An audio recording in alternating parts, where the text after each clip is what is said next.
Many of you know I'm a true advocate for taking supplementation to optimize your health, and one of the best things you can do is choose the right collagen.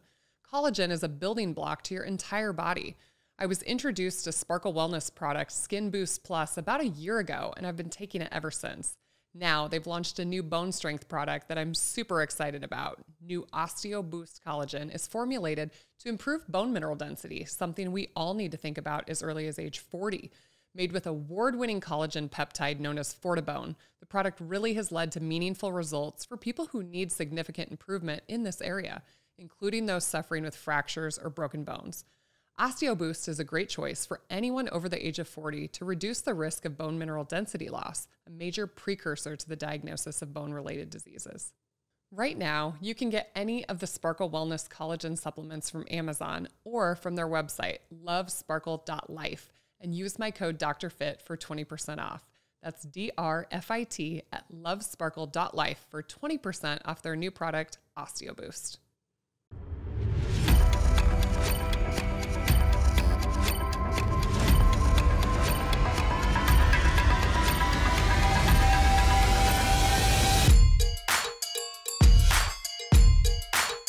Welcome to the Fit and Fabulous podcast with Dr. Jaime Seaman. Hello, everybody. It's Dr. Jaime, and welcome back to the Fit and Fabulous podcast. It's so fantastic to have you here today. Super excited to introduce you to today's guest. I want to introduce you to Dr. Gil Blander. He is the founder and chief scientific officer of InsideTracker. He leads a team of biologists, nutrition, and exercise physiology experts and data scientists at InsideTracker. He has a Ph.D. in biology from the Weizmann Institute of Science and has completed a Post Doctoral fellowship at MIT before he went on to found InsideTracker. It was founded in 2009 by top scientists in the fields of aging, genetics, and biology. It's truly personalized nutrition and performance. Their mission is to help people add years to their lives and life to their years by optimizing their bodies from the inside out. By analyzing the user's data, they provide a crystal clear picture of what's going on inside the body, along with science-backed action plan for improving the health and becoming our best self. Dr. Gil Blander, welcome to the Fit and Fabulous podcast. Thank you so much. It is a pleasure. So I think everybody has some sort of unique story that leads them to their passions. What is yours and what has brought us here today? Yeah, so it's an interesting story. At a very young age, I was exposed to a death in the family. My relative passed away from cancer. And instead of being sad about her, I started to be sad about myself when I realized that I won't live forever. And from that moment, I said that I would dedicate my life to try to understand why do we die, why do we have aging-related diseases, and how can we improve our lifespan, but also the health span. Yeah, I resonate with exactly what you're saying, because you probably don't know this about me, but in 2015, I lost one of my very good friends at the age of 29, very tragically, to disseminated coccidiomycosis, a disseminated fungus, basically, and had a very similar kind of, revelation, like facing my own mortality. And as a physician, looking through a lens of like, okay, well, how long am I going to live? And like, how am I going to die? And like, what can I do in the meantime to live like a more joyful, fulfilled life? So I completely resonate with that. Well, let's talk about aging then, because you obviously, this is your field and what you know the most about. Can you explain to our listeners the difference between, you kind of said, lifespan and health span? What are we talking about, the difference here? Yeah, it's a great question. So lifespan, it's the gap between the moment that you have been born and the moment that you die. Health span is the time between you have been born and the time that you are starting to have some diseases. So basically, if you look at the average American today, or actually in 2019, the average American lived around 79 years. But if you look at the time that he was free of diseases, is actually only around 62 years. So on average, at the age of 62, one of us will receive aging-related diseases, and then he won't be part of the health span anymore, but he will start spending time with a lot of physicians, lying on the bed, connected to a lot of tubes, and basically won't enjoy life. And the mission of InsideTracker is to take the health span and push it as much as we can to the right, and make it as close as possible to the lifespan, and basically allow us at the age of 78 to climb a mountain, to go to CrossFit games, or to, I don't know, play with your kids or grandkids. That's the mission. Yeah. I mean, I want to be able to do all of those things until my last day. I don't know that anybody would say they don't, right? You're completely right. We tend to spend the last number of years of our life in and out of doctor's visits on an average of, gosh, I think these days it's like 3 or 4 medications, for most adults. Talk to me about like genetics though. Like what is the potential for lifespan in humans? I think, this is obviously a debatable thing. We just want to get your opinion on it. But like you said, most people live, into their 7th decade, but like, what is the potential of humans if they were to optimize all the things that we're about to talk about? Yeah. So we have an evidence that there is one French lady that lived to around 122. So that's the maximum that we have seen so far. There are a lot of stories from the Bible about some people that live 500 and so on, but we don't have any evidence for that. So we can start with that. Now, there is another some computational analysis that actually looked at a few data points and calculated that theoretically a human being can live up to 150. So that's another way to look at that. We can also look at a very small subpopulation of humans that live above 100, and you can look at them and see that I think that it's around 1 in 10,000 or something like that of us that can live to that age. And you can also see that it's a lot of it is genetic. So I have a good friend, his name is Nir Barzilai, he's a professor at Albert Einstein, and he's a focus on studying those long-lived humans. And he have a lot of interesting story about, I know, an old lady that she is 105 or whatever, and he come to visit her and she's smoking like a chimney. Yeah. And he's telling her, Miss whatever, don't you know that smoking is not good for longevity? So she said, yeah, all my doctors told me that. And he said, so why aren't you following their advice? And she said, all of them already passed. So, so there are some, why I'm telling you this story, because there are some that are very fortunate. And they are like this lady that she smoked, and somehow her genetic is so good that allow her to live to 105 or so. But for most of us, we are not as fortunate as that, and we need to work hard, okay? And I would say that's 99.9% of the population. So I assume that I'm talking to everyone in your audience. We need to live hard, and yeah, there is one fortunate person that smoke and she got 105. Doesn't mean that it's good for you. So we need to work hard and trying to find how can we optimize our body to live to, let's say, 105. And the good news is that genetic for longevity is not very high in the sense that, I don't know, 10, 20, maybe 30% of our longevity is based on genetics. A lot of it is based on lifestyle. And if we'll eat well, exercise well, don't smoke, don't drink too much alcohol, and so on, and we can discuss it later, you have a better chance at least to reach to your potential, and it's getting us back to the health span versus lifespan. At least you can match your health span. Your lifespan. So if you can reach to your potential, your lifespan potential, and push your health span also to there, you did what you could. And that's what I'm trying to communicate here. Yeah. So I was recently reading Dr. Bruce Lipton's book. He's a, cellular biologist, and there was some stat in there that said something like 2% of aging and longevity is like genetically driven, which is maybe where you see these outliers that are drinking Coca-Cola and smoking cigarettes.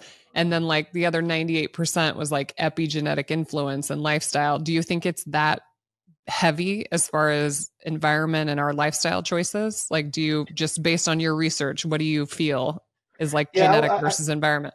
I think that it's a bit more than 2%, but it's in this area. So I would say 10, 20%. We are not completely sure about it. Yeah, but the bottom line doesn't matter if 98% is lifestyle and environment versus 7% is lifestyle and environment.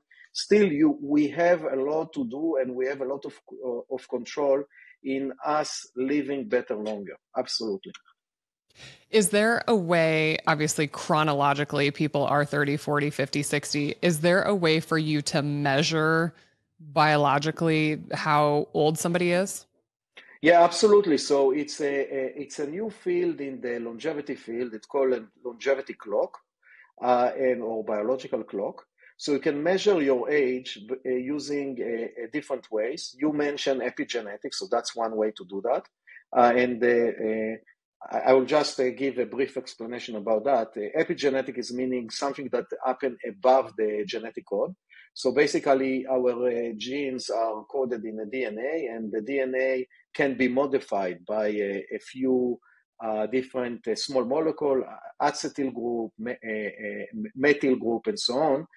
So the epigenetic clock build on how many of those sequences that are methylated at a specific age, and based on that, they can tell you how old you are. So that's one way to measure your age. Those clocks are pretty accurate. There are other clocks that are more like blood biomarker clock, and that's what we are using at InsideTracker. So basically, we are looking at around 50 blood biomarkers, and we are comparing you to where you should be based on your age and gender related to a specific biomarker. For example, we know that glucose is going up with age. A1C is going up in age. Cholesterol is going up in age. Testosterone is going down with age. So then we are basically plotting you based on that population and see whether you are higher and lower. And based on that, we are telling you, hey, your glucose is lower than what it's supposed to be in your age. That's good. So you are younger. Or your testosterone is lower than what it should be in your age. So you are older. And then we are combining all of that into one score, and we are giving you we call it inner age. I think that the advantage of the blood-based clock on the epigenetic clock that they are not black box. The epigenetic clock is completely black box. You don't know why you are older or younger. And also it's very hard for you to find intervention. With the blood-based clock, you know, oh, my glucose is too high, my inflammation is too high, my testosterone is too low. Okay, now I need to eat this food, I need to do this exercise, I need to take this supplement, I need to sleep more, and so on. And based on that, hopefully I will optimize my clock. So definitely you can measure it. And what is nice about the blood-based clock that you can also intervene and then test again, and hopefully your age will be lower in the next one. So when you say a non-blood-based clock, I did a test. It's been years ago now. I think it was a cheek swab. What are they actually measuring? Is it telomere length? Like, what is it when you're not looking at these 50 biomarkers? Yeah, so it depends. You can measure telomere. So telomere is another way to look at your age, which I'm not sure that the evidence today are so strong about the telomere lengths and how long you will live. It's something that was very in fashion when I spent my time at the Weizmann Institute, I don't know, 20-something years ago. But now with time, we are not sure if it's the cause and effect. The genetic clock, as you said, they are also using the epigenetic. So basically you collect your genetic material and you look at the modification on the gene, and based on that you calculate your age. There are a few different kinds of clock. The clocks today are very in fashion, and actually in a couple of weeks I'm attending and presenting in a big aging conference, and last year I attended this conference, and maybe half of the presentation were dedicated to those clocks. So it's very in passion in the scientific community, and they are starting to be very in fashion also in the general audience, and I think that's good because it's provide a person a comparison between your chronological age and your biological age, and then give you some internal competition. How can I beat my chronological age and make my biological age lower? So I think that's a very healthy competition. Do you think I've heard, on social media that, biohackers who are trying all of these different, various things that it's really kind of an N of one experiment, right? They're doing a lot of things without a lot of data, but that's, how we advance science. Sometimes we have to start with Yeah. anecdotes.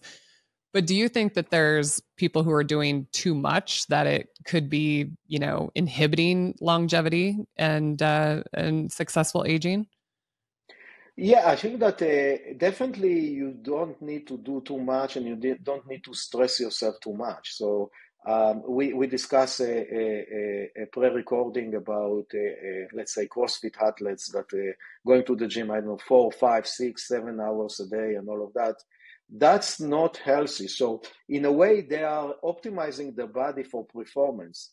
But the optimization of the body for performance may hinder your potential for longevity. And I can give you an example. I used to work a lot with a CrossFit athletes in the level of the professional in the past. So I know that a lot of them, they are exercising so much, their body fat percentage is so low, and that's going into your expertise. They don't have enough fat, they are losing their cycle, and basically they are getting into early menopause. Okay, that's not Yeah. healthy for sure.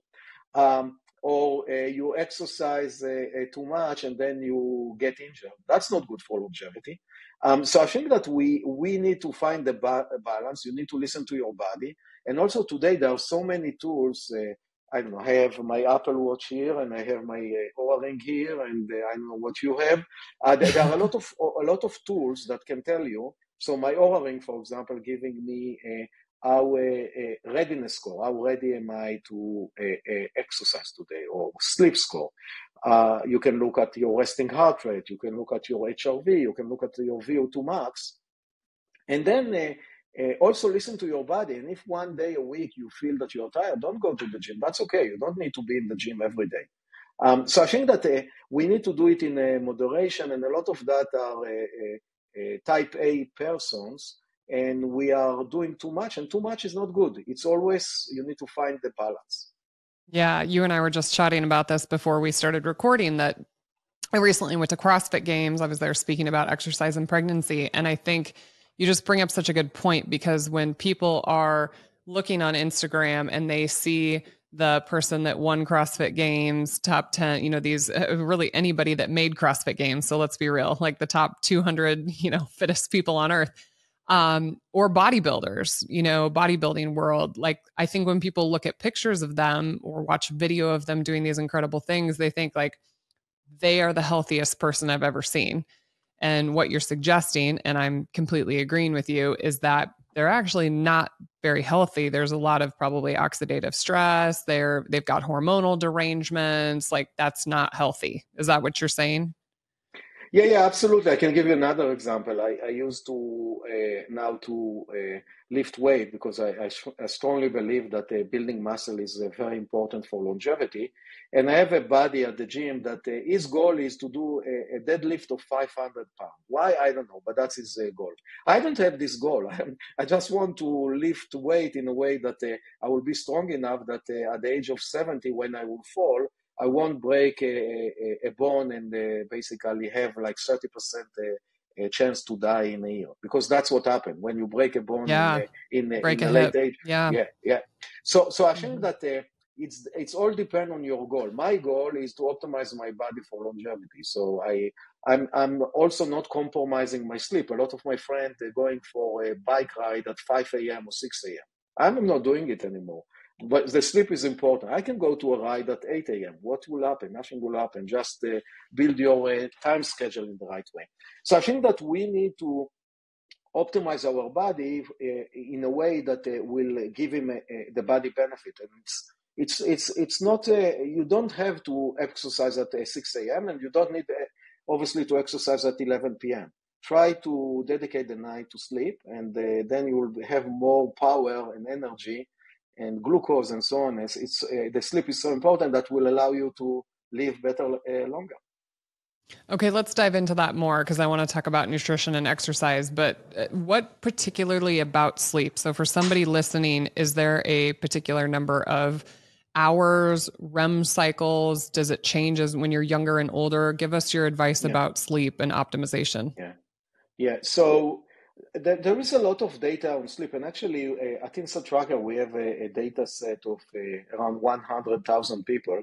So my data science team just did some analysis of exactly like that. So we looked at four groups.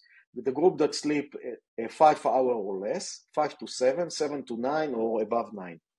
And what we have seen, which is amazing, and I can show you the data later if you want to, is that when you sleep 7 to 9 hours, your VO2 max is on the peak. So, and VO2 max is basically your endurance capacity. And we also look at a few blood biomarkers, and we've seen that your LDL cholesterol is the lowest, your HDL cholesterol is the highest, and triglyceride is the lowest. And that's a few examples. So that's a small example of just looking at the length of sleep can give you so much value. Now, if you look at the REM sleep and deep sleep, yeah, definitely there is a value in all of them, and each of them you need to try to reach the highest amount of REM and deep sleep. The problem with that is not under your control. I cannot come today and say, Gil, this night you will sleep 25% Sleep REM deeper. sleep. Yeah. You cannot control it, but you can control when you go to sleep and when you wake up. You can control that you won't eat few hours before sleep. You can control that you won't drink alcohol in the evening. You can control the temperature of your room. So there are a lot of things that you can control. So what Sleep I'm saying, hygiene. Yeah. yeah, exactly. So what I'm saying, focus your neurons on the thing that you can control. It's if you try very hard to increase your REM sleep, I'm not sure that you can do it. It's not under your control. If you sleep enough and you be less stressful and don't look at your phone or computer at 11 p.m.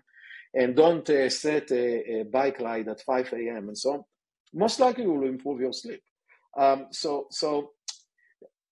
And now when you look at it, I provided a few examples of what sleep can make better, but it's also well known that the glucose metabolism is better, less chance to be diabetic. We already discussed about sleep and lipids. We know that cortisol, when you sleep better, the cortisol is lower and then you're less stressed. Or we know that testosterone is higher, so it's better for you to build muscle and do whatever you need to do. So sleep is very important, and we need to give sleep the prime time and think about it. And it's not like 20, 30 years ago, we say, oh, sleep is a waste of time. Don't sleep because you basically waste a third of your life. But actually, it's very important for the body. You decrease your resting heart rate. And we have only a finite number of heartbeat that we have. So if you decrease, your heart rate is going as low as possible. By just sleeping, you theoretically can increase the lifespan of your heart. So there are so many good things about sleep that I can talk with you about it for the next 5 hours if you want. We could have a whole episode on sleep, but we got to talk about everything else people can do. Yeah. Okay, so let's dive into nutrition, because when you go to the internet, people are talking about eating vegan plant-based diets, and you have people talking about eating the carnivore diet and everything else in between. So talk to me about what you know in your area of research with nutrition. How can one optimize longevity with nutrition? Yeah, so I'm looking at nutrition a different way. And let me go back for a second. Nutrition is the most complex area that I ever researched. Because if you look at that, we have 8,000 different food items that we can consume. Because if you think about the decision that we're making during a day for nutrition is around 200 decisions. Why? When should I eat? How much should I eat? What should I eat? What is the gap between the next meal? Should I eat before exercise, after exercise? Should I eat before sleep, after sleep? It's also, in a way, a social event. So should I eat with that person or with that person? So it's very, very complex. We're making a lot of decisions. So it's very hard, and it's very hard to study. Because even when you do the food frequency questionnaire, it's well known that people are underestimating and giving you around 50% less than what they really consume. Anyway, but let's forget about this. complexity and focus about nutrition. The way that I look at nutrition is basically nutrition is the fuel to the body, okay? And at the end of the day, you need to receive macro and micronutrient, and you need to receive the right amount in order to make the machine, the most important machine that you have, your body, operate in the best way possible. And because of that, I'm looking at it more as a macro and micronutrient level. You need to consume the right amount of carb, the right amount of fiber, the right amount of protein, the right amount of vitamin B12 and D and so on. So I think that the bottom line is we need to think about that more as a macro and micronutrient and less about this vegan diet is better than the carnivore diet or other diet. And on top of that, we have a lot of data that we can receive today based on looking at blood biomarkers. For example, you can know whether you consume too much or too little vitamin D. You can know if you consume too much or too little vitamin B12. You can know if you consume too much or too little folic acid.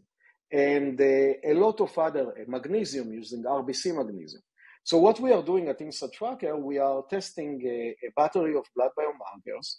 And then based on that, we are trying to feed to the user the best food or the best food plan to optimize all of those blood biomarkers and by that allow him to live better longer. So that's how I look at nutrition. It's less about this diet is good for you or not. It's very hard to say. It's much better to look at your blood biomarkers, understand what you lack or what you have too much, and based on that, arrange your diet in a way that will cover all of those issues and basically optimize your nutrition to allow your body to receive the right fuel in order for him to continue to operate and hopefully live as long as possible. Yeah, that's an interesting lens to look through because I think that people get very dogmatic about what their diet is or what it's called or, whatnot. I personally, I used to have a history of prediabetes. I had hypothyroidism. I have definitely found my place of optimization, eating much lower carbohydrates, eating a lot more nutrient dense animal foods, and my biomarkers look, incredible. But I agree with you. It's so individualized. I think my fear a little bit with kind of this political push for the quote unquote plant-based diets is that people will start trading very nutrient dense foods for foods that just contain more calories and more carbohydrates. And I think, some of the amino acid researchers, when you look at what would be required, they're actually moving towards looking at individual amino acid intake as a recommendation instead of saying like, eat this much protein. It's like, eat this much of these individual amino acids. And when you do that, you would have to eat almost 4,000 calories a day to get the right amount of nutrients if you're eating a plant-based diet versus 2,000 eating, animal foods. Talk to me about calories. I've heard caloric restriction increases longevity. So regardless of what people are eating, can you talk to us about like how much we're eating when it comes to optimization?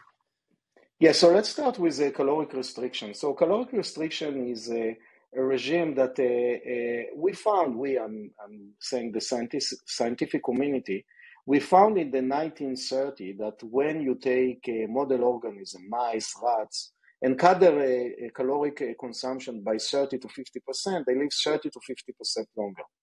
And that was an amazing discovery. Following that, there are hundreds or maybe thousands of other studies in model organisms that show the same.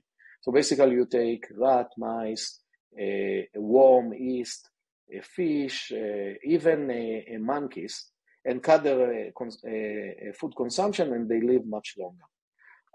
And that was, it's very exciting because that's, let's say, the best known, well-known intervention that allow at least model organism to live longer, better.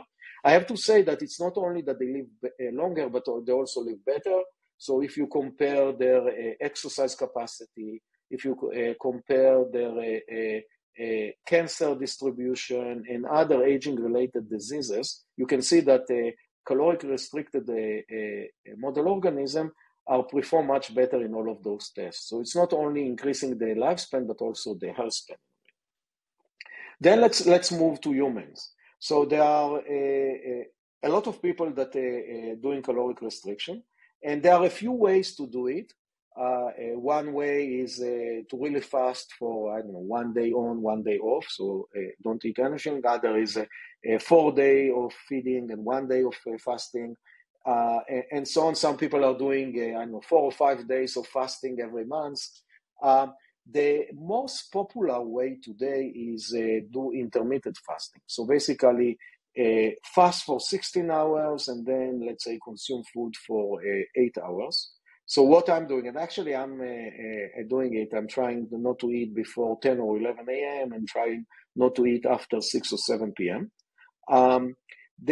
So if you look at the data from human, it's very hard for us to see if caloric restriction extend lifespan because we live too long and we don't have enough people that have done it. But what we see is that there are some surrogate marker for longevity that happen in humans that are under caloric restriction or intermittent fasting. The most significant one is the one about weight loss. So people that under caloric restriction or intermittent fasting, if they are doing it well, meaning you don't eat like a pig in the 8 hours that you feed yourself, because if you do that, you won't lose weight. If you don't do that, then you have a better chance to lose weight. So that's good because we know that the weight, BMI, is a very strong surrogate marker for a disease. Your highest the BMI, most likely you have a chance to have diabetes, cardiovascular diseases, even cancer. There are also a few other markers that have been shown in human, less significant than the weight, and they are like LDL cholesterol, blood pressure, and a few other that basically also resemble markers of longevity. So high level is caloric restriction or intermittent fasting is something good to do. Again, you need to do it in the right way and don't go crazy. I think that if you have one weekend that you need to meet with someone and have a dinner, you can go out of it for 1 day. Nothing will happen. Try to stick to it as much as you can. And it's like everything in life. You need to take it in moderation because your spirit and your happiness is not less important than having your body optimized completely. So don't go crazy and try to take care of your mind, not only your body. So, one thing that happens with fasting, intermittent fasting, extended fasting, is the demand for energy in the body can shift from glucose to ketones for certain, areas of the body. And we know that the longer people fast, that the brain starts using a higher percentage of ketones, and so do some other organs. What are your thoughts about the ketogenic diet and longevity? I think that it used to be in fashion a few years ago. I think that there are a lot of data about ketogenic diet and actually cancer patient, because then when you provide the body the keto bodies, it's harder for the cancer to continue to replicate and give the cancer a less advantage. So I think that that's good for that. Keto bodies are also a good source of energy for the brain. So that's also a good value for that. I'm a bit worried about going keto. Again, if you go keto, as you said before, and you are not balanced, because if you eat only mostly, let's say, a fat diet and no carbohydrate, you have some deficiency that you need to be sure that you are covering, and also you have some excess of some, let's say, unwanted side effect. For example, we have seen that people that are on keto diet, they have much higher LDL cholesterol and ApoB, and that can be pretty risky. So I would say that you need to think about it and consult with your physician before you are going full board on the keto diet. Yeah, so I think that the ketogenic diet is good for some kind of conditions like in cancer. It's well known that cancer cells are using a lot of energy, and if you starve them for carbohydrate, it's might give a disadvantage for the cancer cells. Our brain can use a keto body, so it's good for the brain as well. But there could be some negative effect of ketogenic diet. For example, we have seen that people that are on a long-term keto diet, they have higher cholesterol, higher ApoB, and that might increase their chance for cardiovascular diseases because you consume a high amount of fat. They also might have a deficiency in some macro and micronutrient because of that. So I think that it might be good, but you need to be very careful, and especially if you have high risk for cardiovascular diseases or you have some markers that are signaling some issues, it might not be good for you. So I think that it's good to think carefully before you're going on a ketogenic diet. Yeah, I think the type and quality of fat is important because there are definitely low quality fats, that could increase your risk. But I think if it's, whole foods, even the, Cardiology Association has said saturated fat doesn't seem to be directly causative given normal glycemia, normal CRP, all of these other, biomarkers that you're of course looking at. Okay, so let's talk about training. We kind of picked on CrossFit a little bit, but talk to us about cardiovascular training versus resistance training. What should people be doing when it comes to optimizing longevity? Yeah, so I think that if we look at that, and I think that actually exercise become very popular in the scientific community about longevity. There is a lot of evidence that when you exercise, you have a better chance to live better longer. And if you think about biomarkers for that, you have two kind of biomarker for that. So for endurance is more like VO2 max. So the higher your VO2 max, you have a better endurance. Endurance capacity is very important for your longevity and also for your health span.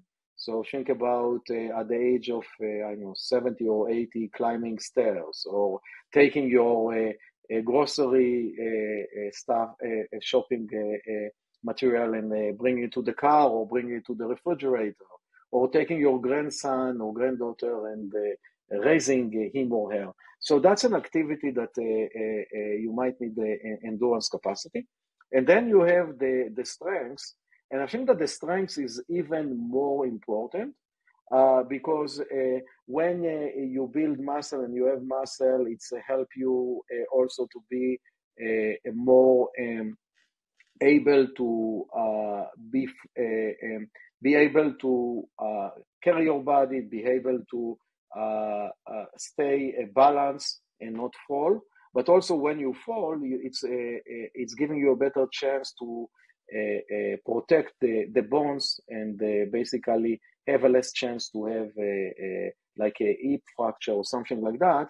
And we discussed it before, but it's amazing that above a certain age, I think that it's above the age of 65, if you break your hip, you have around a 30% chance to survive for 1 year. Think about it. Yeah, you that's just terrifying. Break the hip, and so that's really, really terrifying, as you said. I cannot have a better word for that. And we can you can prevent it if you build enough muscle and if you build your balance and you'll be ready for that. It's definitely you can beat that and hopefully won't break your hip or other bones. So I think that definitely it is important. I think that it's important to cross train. We discussed before. I think that CrossFit is great. I don't have anything bad to say about CrossFit. I'm just have maybe something to say about people that are type A and overachiever. You don't need to be in the gym for 5, 6, 7 hours a day. It's enough to go to the gym 1 or 2 hours a day and take a day or two of a break. Also, it's not good just to build muscle. I think that you need to cross train, so you need to spend a few days of lifting weight and a few days of doing some aerobic activity, and also a few days of doing some balance and stretching, such as yoga and Pilates and something else. So I think that you need to cross train. You need also, what is nice about CrossFit, in my opinion, that they're trying to cover all the muscle group in the body. If you look at a runner or a cyclist, they activate only a small set of muscles, and then the other muscles are not active, which is not good, and they are basically starting to decay. So I think that trying to find a way to cover all the muscles and give them the attention and allow them to continue to be active is important. It's also well known that we are losing a lot of muscle during the aging process. So someone older, it's much harder to build muscle, the same amount of muscle of someone that is much younger. So with age, you actually suppose or need or should invest more time on building muscle. And actually what happened is the opposite. We used to exercise a lot at our young age and teenager and then during college, but then most of us graduate college and that's it. We are sitting next to the computer, TV, Netflix, and not doing any exercise other than moving our mouse. And it's bad. So I think that we need to provide the time and the attention to build our muscle. But yeah, there are some small groups that maybe exercise too much, and that's also not good. So it's always in moderation. Do you think the more muscle we have, the better? I mean, it's hard to put on lean body mass. It takes, an incredible amount of effort and work. But when it comes to like body composition per se, I mean, is the most we can try to put on better? Is there a strategy with different decades of your life? Because like you said, with especially women, like going through menopause, men going through andropause and the loss of, testosterone and these important anabolic hormones. Yeah, no, I don't think that the more is the merrier for sure. I think that it should be in balance, and you know much better than me, but for young women in the reproductive age, you should keep some amount of body fat in your body. I think that also for males, if you think about it, a lot of our hormones are a fat derivative. Testosterone is a great example.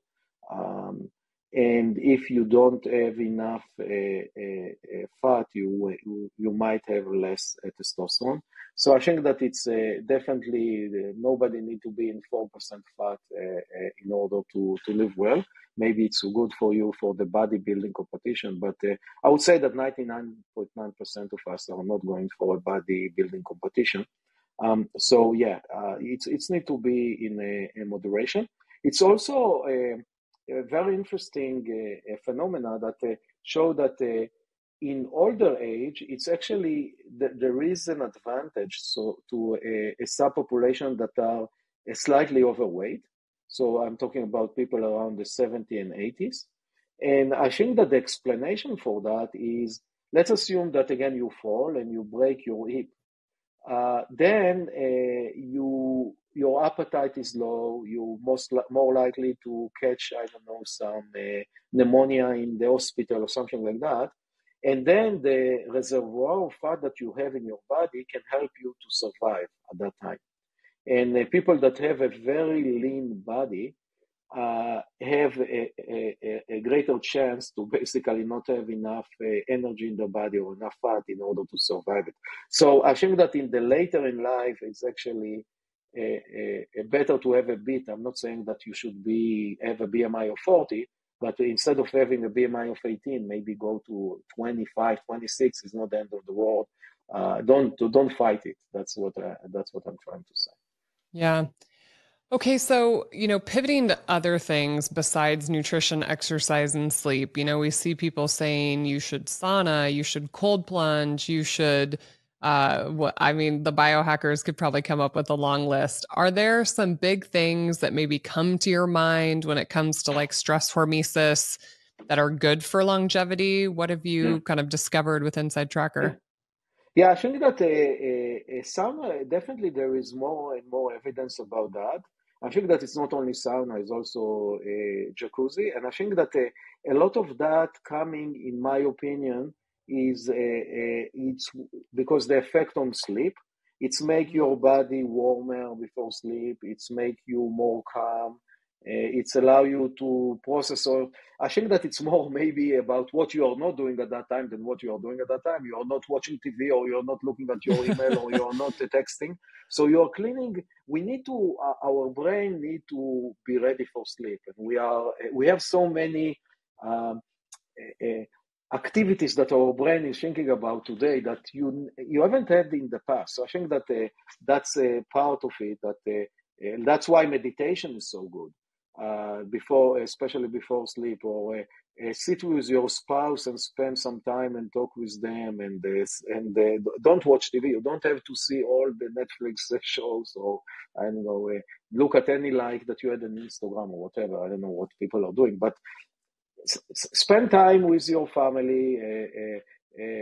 I think that that's another thing that it's becoming more in fashion. Instead of I don't know, spending all the time next to the computer and looking at Instagram and Facebook and I don't know, Twitter, you can spend time with your spouse or your kids. And I heard that you have young kids, and basically every year my kids are already 18 plus, and so at a young age you say, oh, those kids, and they're taking a lot of my time. In my age, the kids, you are so happy that you have time with them, because it's very hard. They are busy and they have their own life. So I think Yeah. building relationship with your spouse, building a relationship with your kids, building your relationship with your friends, it's a very important part. It's not only all the physical of exercise and food and sleep. It's also the emotional.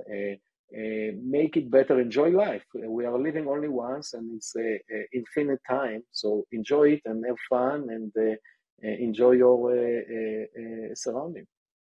Yeah, I can't agree with that more. I think we live in such a fast-paced world, and kind of like human connection is really like lacking in today's society. You know, it's starting at home with your marriage, your relationship with your children. Like these things are such an amazing, component of your health and longevity that people just don't, they'll definitely talk about nutrition and exercise, but they forget these things that it does. It literally affects our neurotransmitters. It affects our cortisol, right? If you're stressed out from these relationships, like it's affecting your sleep, then you're stress eating. I mean, it's biopsychosocial for sure when it comes to our health. Um, so you talked about kind of like these 50 biomarkers. Tell us more about InsideTracker and what it really entails. Like what biomarkers are you looking at, or how does the user interact with InsideTracker? Yeah. So InsideTracker is the health span company, and again, as I said, we are trying to allow people to live better, longer. And what we do, we are looking at around 50 blood biomarkers. We're also looking at your DNA. And based on that, we can tell you what is your risk to have high glucose or high cholesterol or high inflammation. From the DNA, we can also know a lot about your longevity. There are some scores that, as we discussed at the beginning, it's only portion of that, but what your genetics saying about your longevity, like what is your potential to live longer, a few scores about grip strength. We haven't discussed it yet, but basically, as stronger your grip Yeah. is showing a strong correlation about longevity. We can tell you whether you are early morning person or late day person, and a lot of other information. Are you more endurance or strength person? So we can provide you a lot of information about the DNA, and also we connect with a fitness tracker such as Garmin, Apple Watch, Fitbit, and Oura Ring, and from that we can receive data about your sleep. We discuss a lot about sleep today, resting heart rate, VO2 max, and so on. So when we know a lot about the user, about the blood, DNA, and fitness tracker data, we can provide the user with an action plan. So the user can come and select, I want now to work on my sleep, or I want to work on stress or distress, I want to lose fat, I want to improve my longevity. And based on that, based on his biomarker data and based on a question that we ask the user, we build an action plan that provide the user some suggestion, what food to eat, what supplement to take, what exercise to do, what lifestyle changes to perform in order to optimize his body, optimize the biomarker. Hopefully, based on that, he will optimize his longevity and hopefully he will live better longer. We have we are around, as you said, from 2009, so we have 14 years of data. We have data for more than 100,000 people. So we have data that show that our users improve a lot of the biomarkers from baseline to follow-up.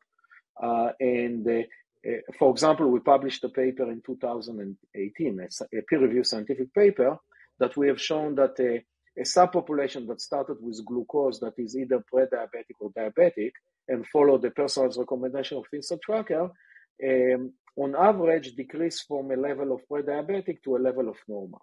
So basically, using such a platform can allow you to even optimize some of the blood biomarkers. We have a new data right now that we are working on publication that we show that our user improve, 80% of our users improve at least or optimize at least one biomarker that wasn't optimized for them from baseline to follow-up. We have a data about our biological clock that we discussed before, that the majority of our users that started with a biological age that is above the chronological age improve their biological age in the follow-up test. So we have a lot of data about that. And another important point is that all of our recommendations are based on science and based on peer-reviewed scientific publication. We allow the user to click and see the peer-reviewed scientific publication. So we are trying to make it not a black box. You can see why we recommended you. We explain to you why you should do it and how you should do it and why this recommendation is the best for you. You can also select from a battery of recommendation, really personalized for you, which is the one that not only good for you, but also the one that you want to follow up. Because maybe if you recommend you to swim and you don't have swimming pool next to your house, you can select something else. So we are trying to be as scientific as possible, but also as realistic and as easy for the user to follow. And again, because we are around for 14 years, we had a lot of interaction with users. So I think that our platform becoming more and more useful for our audience. Yeah, that's a large data set that you can collect a lot of data on. But I think it's so interesting because what you're describing is like what doctors are supposed to do, but that's not really how Western medicine has been, created. Like optimizing biomarkers is just like, oh, you're sick, you don't feel good. Okay, here's this treatment. Like it's not focusing on these foundational principles like you've talked about, like getting the right micro macronutrients, exercising. So I think that's an incredible thing that you've done there at InsideTracker.